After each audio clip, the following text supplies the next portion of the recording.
lamang.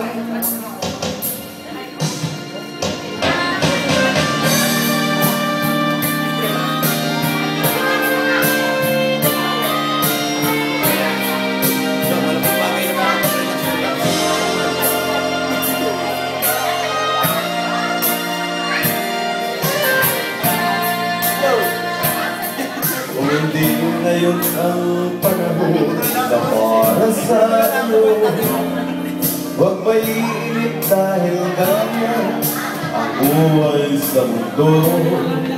Huwag mawawala ng pag-asa, darating din ang ligaya. Ang isipin mo'y may bukas pa na mayroong saya. Kabigo ay hindi hadlang upang tumakas ka. Huwag kang iiwas pag nabibigo, dapat na lumaban ka.